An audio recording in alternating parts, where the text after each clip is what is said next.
बंदे हैं हम उसके, हम पे किसका गुरूर। उम्मीदों के किरण निकले चारों ओर, इरादे हैं फौलादे, हिम्मतें हर कदम। आज अपने हाथों किस्मत लिखने चले हैं हम। हेलो टेक्निकल बच्चा, कैसे हो? चलो, हम लोगों ने पिछले वीडियो में सब्जेक्ट के बारे में जाना था, ग्रुप ए का सब्जेक्ट क्या था और कौन कौन से ब्रांच आते हैं और क्या क्या सब्जेक्ट पढ़नी है हम लोगों को, और कौन कौन सब्जेक्ट में कौन कौन सी यूनिट पढ़नी है। तो दोस्तों, आज हम लोग बेसिक फिजिक्स स्टार्ट करने वाले हैं। क्या स्टार्ट करने वाले हैं? बेसिक फिजिक्स स्टार्ट करने वाले हैं। तो बेसिक फिजिक्स का दूसरा चैप्टर यानी कि दूसरा यूनिट नंबर 2 स्टार्ट करेंगे। यूनिट नंबर 2 स्टार्ट करेंगे। तो यूनिट नंबर 2 का नाम है प्रॉपर्टीज ऑफ मैटर। स्टार्ट करने से पहले एक बात, जो टेक्निकल बच्चा यानी कि सिलेबस नहीं देखे हो, मैंने इस वीडियो के डिस्क्रिप्शन में उस वीडियो का लिंक डाल दूंगा। आप पिछले यानी सिलेबस जाके पहले देखें, उसके बाद ये वाले वीडियो देखें, ताकि अच्छे से समझ में आ सके हमें क्या पढ़ना है, क्या नहीं पढ़ाई करनी है। दोस्तों चलिए, बिना टाइम गवाए हम लोग वीडियो को स्टार्ट करते हैं। दोस्तों, स्टार्ट करने से पहले एक बात और बता दूं कि वीडियो अच्छा लगे हो, अगर आपको पूरी समझ में आए तो चैनल को सब्सक्राइब कर दीजिएगा और बेल आइकन को दबा लीजिएगा, ताकि कोई भी वीडियो अपलोड होने से पहले आपको, अपलोड होने से पहले नहीं मिलेगा बच्चा, अपलोड होने के बाद नोटिफिकेशन मिल जाएगी। दोस्तों चलिए स्टार्ट करते हैं। सबसे पहले फिजिक्स है। फिजिक्स किसका शाखा है? फिजिक्स तो एक साइंस की भाग है। तो सबसे पहले फिजिक्स का आप लोगों ने बचपन क्लास में साइंस का डिफिनीशन पढ़े होंगे, बचपन से पढ़ते आ रहे होंगे, और कहाँ तक और पढ़ना है वो किसी को पता नहीं, क्योंकि पढ़ाई का कोई अंत नहीं है। तो बच्चा, आप लोगों कमेंट करना जो साइंस का डिफिनीशन जानते हैं अपने अपने हिसाब से, जो सबके अनुसार मैं सबका चेक करूँगा कितने टाइप का साइंस का डिफिनीशन तुम लोग देते हो। चलिए हम लोग फिजिक्स का डिफिनीशन स्टार्ट करते हैं। तो सबसे पहले फिजिक्स हम किसे कहते हैं? तो फिजिक्स देखो बच्चा, अब वातावरण में या नेचर में, प्राकृतिक में कोई भी घटना होती है उसे हम फिजिक्स कहते हैं। कोई भी घटना कुछ भी हुआ वो एक प्रकार का क्या है? फिजिक्स है। इसको हम डिफाइंड कर सकते हैं दैट ब्रांच ऑफ साइंस। इसका मतलब दैट मतलब वह, ब्रांच मतलब शाखा, ऑफ मतलब का, साइंस मतलब विज्ञान। विज्ञान की वह शाखा इन विच जिसमें study about nature and natural phenomena, जिसमें हम जानते हैं नेचर के बारे में या नेचर के कोई फेनोमेनन मतलब घटना के बारे में जानते हैं, उसी को फिजिक्स कहते हैं। आप लोगों ने क्या जाना बच्चा? विज्ञान की वह शाखा, या इसको बोल सकते हैं विज्ञान की वैसी शाखा, इन विच जिसमें study about nature and natural phenomenon, जिसमें हम नेचर या नेचुरल कोई फेनोमेनन के बारे में स्टडी करते हैं, उसी को हम फिजिक्स कहते हैं। तो आप लोगों ने फिजिक्स की परिभाषा जान गए। तो चलिए अब हम लोग यूनिट नंबर 2 पे आते हैं। यूनिट नंबर 2 क्या है मेरा? Properties of matter. प्रॉपर्टीज मतलब क्या होता है बच्चा? गुण होता है। ऑफ मतलब का होता है, मैटर मतलब पदार्थ होती है। तो पदार्थ का गुण, चैप्टर का क्या नाम है? पदार्थ का गुण। चैप्टर का यानी कि ये यूनिट 2 है, बेसिक फिजिक्स का यूनिट 2। यूनिट 1 हम इसके बाद पढ़ाएंगे या लास्ट में पढ़ाएंगे, क्योंकि वो बहुत छोटे से चैप्टर हैं और तुरंत ख़त्म हो जाएगी। तो चलिए हम लोग स्टार्ट करते हैं यूनिट 2। यूनिट 2 के पहला टॉपिक क्या है बच्चा? सबसे पहला टॉपिक है इलास्टिसिटी। अब इलास्टिसिटी क्या होता है सर? तो इलास्टिसिटी जो आईएसी करके आया है वो जानते होंगे, 11th में नहीं पढ़े होंगे, या नहीं जानते हैं तो हम तो बताने के लिए तैयार हैं ही। तो चलिए बच्चा, हम लोग इलास्टिसिटी के बारे में जानेंगे। अब इलास्टिसिटी होती क्या है?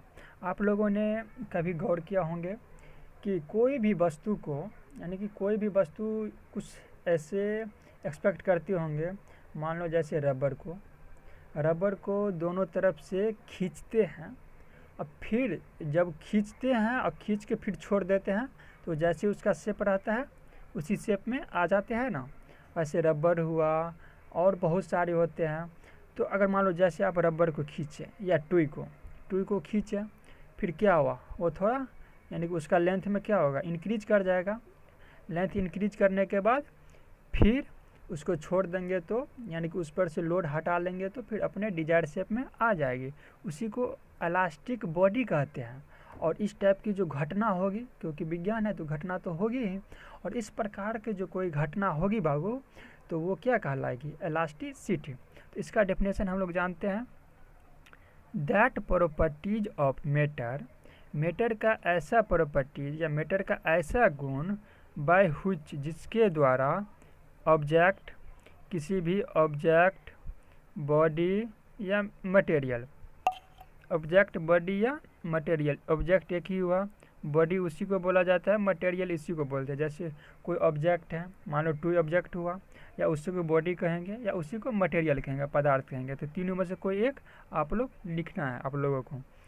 टू री अगेन, यानी कि री अगेन मतलब पूर्ण रूप, यानी कि पुनः रूप में, यानी कि जो पहले रूप था उस रूप में। री again the original shape and size after the removal of external load.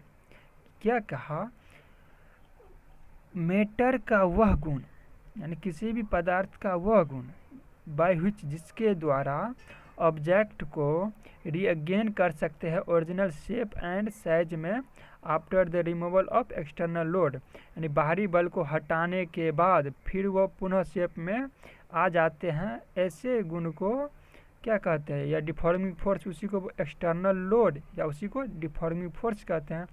तो इस प्रकार के जो बॉडी रहेगा उसे हम इलास्टिक बॉडी कहेंगे, और इस प्रकार के जो कोई घटना होगी उसे इलास्टिसिटी के नाम से जाने जाते हैं।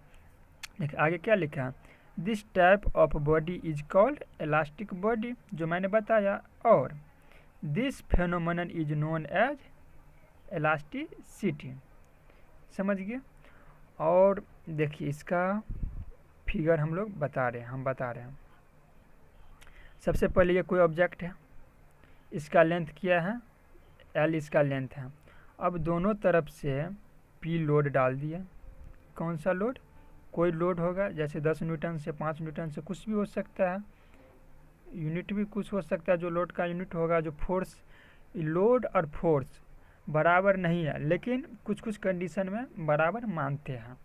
तो मान लो इस बॉडी पे जो है, इस बॉडी पे दोनों तरफ से पकड़ के खींचे, यानी कि पी लोड लगा। अब पी लोड लगने के बाद पी लोड लगने के बाद क्या करेगा, ये बॉडी इतना शेप से इधर इंक्रीज कर जाएगा। इधर भी इतना बड़ा था बॉडी, इतना क्या कर गया, इंक्रीज कर गया। तब क्या किया, जब लोड लगाए हैं, पी कोई लोड लगाए हैं दोनों तरफ, तब इंक्रीज कर गया है। फिर जब लोड को हम लोगों ने यहाँ पे छोड़ दिया है तो क्या, फिर एल शेप में आ गया है ना। इसका लेंथ जो एल है, फिर एल लेंथ में आ गया बॉडी। देखो जब बॉडी को के ऊपर कोई लोड लगाए तो वो कितना लेंथ हो गया, एल तो पहले लेंथ था ही, उसमें कुछ इंक्रीज कर गया। कुछ इंक्रीज किया मतलब, यानी कुछ का मतलब क्या होता है, डेल्टा या लेंथ है तो delta L, L plus delta L.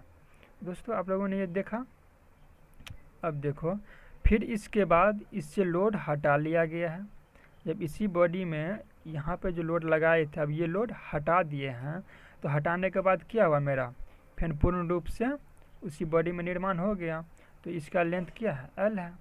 तो आप लोगों ने क्या सीखा कि इलास्टिसिटी वो किसी भी पदार्थ का वह गुण होती है जिससे हम खींचते हैं, सबसे पहले बात है, या कोई बाहरी बल लगाते हैं या डिफॉर्मिंग फोर्स लगाते हैं, और लगाने के बाद डिफॉर्मिंग फोर्स लगाने के बाद वह पूर्ण रूप से पुनः अपने रूप जो रहता है पहले उस रूप में आ जाते हैं, ओरिजिनल शेप एंड साइज में। मैटर को, इसी गुण को क्या कहते हैं, इलास्टिसिटी कहते हैं। और जो ऐसा गुण जिस बॉडी में रहेगा वो क्या कहलाएगा, इलास्टिक बॉडी कहलाएगा। तो ये क्या लाइन लिखे हैं, देखो, इन नेचर, यानी कि प्राकृतिक में, नो एनी मटेरियल, कोई नहीं ऐसा मटेरियल है, इज परफेक्टली इलास्टिक, नेचर में कोई ऐसा मटेरियल नहीं बना है जो पूर्ण रूप से इलास्टिक हो। तो ये भी पॉइंट है, ऑब्जेक्टिव में आ सकती है। तो दोस्तों अगर कहीं भी समझने में डाउट हुआ हो तो हमें कमेंट करके बताइएगा, ताकि मैं इसे और बेहतर से समझा सकूं। अगर दोस्तों वीडियो अच्छा लगा हो, तो अगर आप समझे होंगे अच्छी तरीके से, तो वीडियो को लाइक सब्सक्राइब कर दीजिएगा चैनल को, और शेयर करना मत भूलिएगा, ताकि सभी गरीब बच्चों को मदद पहुंच सके और आप लोगों को भी मदद पहुंच सके। और मैं बेसिक फिजिक्स जैसे स्टार्ट किया हूँ, फिर बेसिक केमिस्ट्री स्टार्ट करूँगा, फिर बेसिक मैथ स्टार्ट करूँगा। ऐसे प्रकार से सारा सब्जेक्ट मैंने स्टार्ट करना है, और दूसरे टीचर भी रहेंगे, सब स्टार्ट करेंगे। जैसे पढ़ा रहे हैं डिजिटल मोड, खाली ड्राइंग वाले सर जो है सिर्फ यानी कि वो फेस टू फेस पढ़ाएंगे, बाकी हम लोग जो है डिजिटल तरीके से पढ़ाएंगे, क्योंकि डिजिटल का ज़माना है भैया, डिजिटल से पढ़ना है ना। ठीक है दोस्तों, तो चैनल को सब्सक्राइब कर दीजिएगा और बेल आइकन को दबा लीजिएगा, ताकि आने वाले वीडियो का नोटिफिकेशन आपको मिल सके। थैंक यू दोस्तों, थैंक यू, बाय बाय।